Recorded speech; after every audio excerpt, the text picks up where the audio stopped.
Friends, ಮಾಯ ಲೋಕ ಕನ್ನಡ ಚಾನಲ್ಗೆ ತಮ್ಮೆಲ್ಲರಿಗೂ ಮತ್ತೊಮ್ಮೆ ಸ್ವಾಗತ. ನನ್ನ ಹೆಸರು ಶಾರನ್.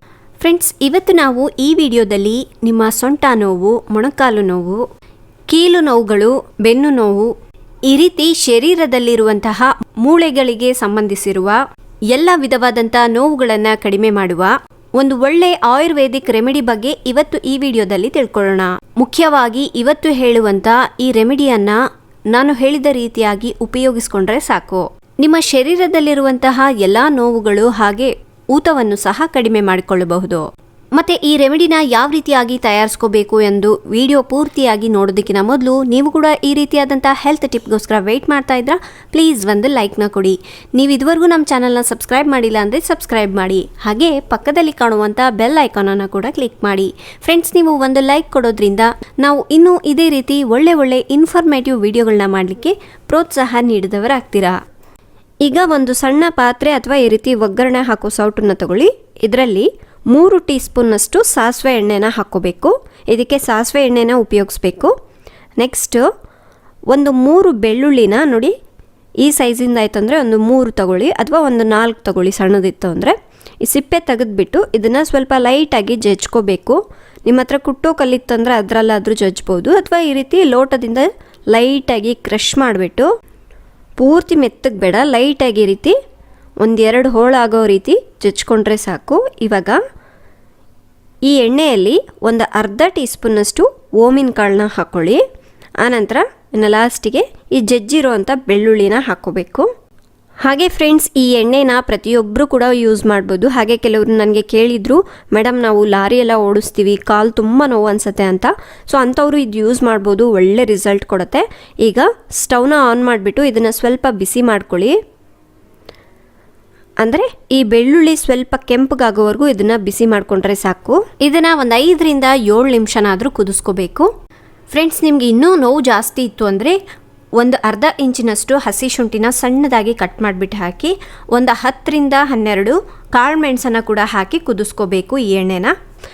ಈ ರಿಸಲ್ಟ್ ಬಂದಿರೋದಕ್ಕೆ ನಾನು ನಿಮಗೆ ತೋರಿಸ್ತಾ ಇರೋದು. ನೋಡಿ, ಈ ರೀತಿ ಚೆನ್ನಾಗಿ ಈ ಬೆಳ್ಳುಳ್ಳಿ ಎಲ್ಲ ಕೆಂಪಗಾಗೋವರೆಗೂ ಸ್ವಲ್ಪ ಹುರ್ಕೋಬೇಕು ಈ ರೀತಿ ಎಣ್ಣೆಯಲ್ಲೇ.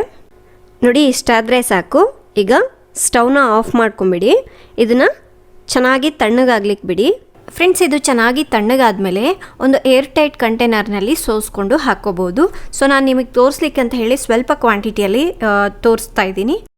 ನೀವು ಜಾಸ್ತಿ ಕ್ವಾಂಟಿಟಿಯನ್ನು ಕೂಡ ತಯಾರಿಸಿಟ್ಕೋಬೋದು. ಇದನ್ನು ನಿಮಗೆ ಎಲ್ಲೆಲ್ಲಿ ನೋವಿದೆಯೋ, ಮೂಳೆಗಳ ನೋವು, ಬೆನ್ನು ನೋವು, ಸೊಂಟ ನೋವು, ಆ ಜಾಗದಲ್ಲಿ ಈ ಎಣ್ಣೆಯನ್ನು ಚೆನ್ನಾಗಿ ಮಸಾಜ್ ಮಾಡ್ಕೋಬೇಕು.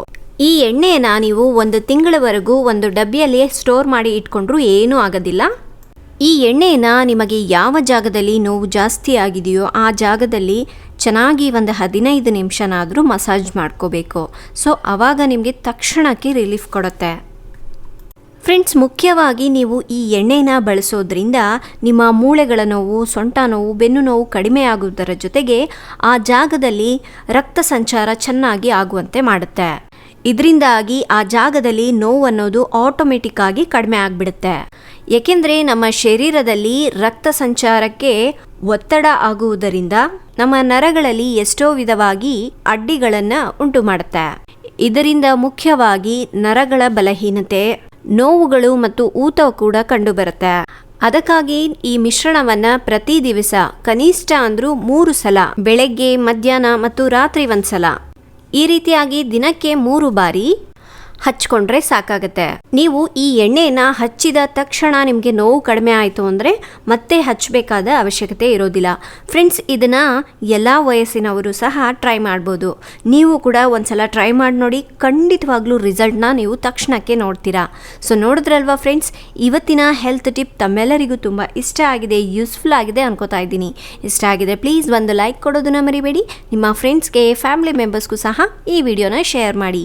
ಇನ್ನೂ ಇದೇ ರೀತಿಯ ಒಳ್ಳೆ ಹೆಲ್ತ್ ಟಿಪ್ಗಳಿಗಾಗಿ ಇಂದೇ ನಮ್ಮ ಮಾಯ ಲೋಕ ಕನ್ನಡ ಯೂಟ್ಯೂಬ್ ಚಾನಲ್ಗೆ ಸಬ್ಸ್ಕ್ರೈಬ್ ಆಗಿ. ನಾಳೆ ಇನ್ನೊಂದು ಹೊಸ ವಿಡಿಯೋದೊಂದಿಗೆ ಮತ್ತೆ ಸಿಗೋಣ. ಅಲ್ಲಿವರೆಗೂ ಟೇಕ್ ಕೇರ್, ಬಾಯ್.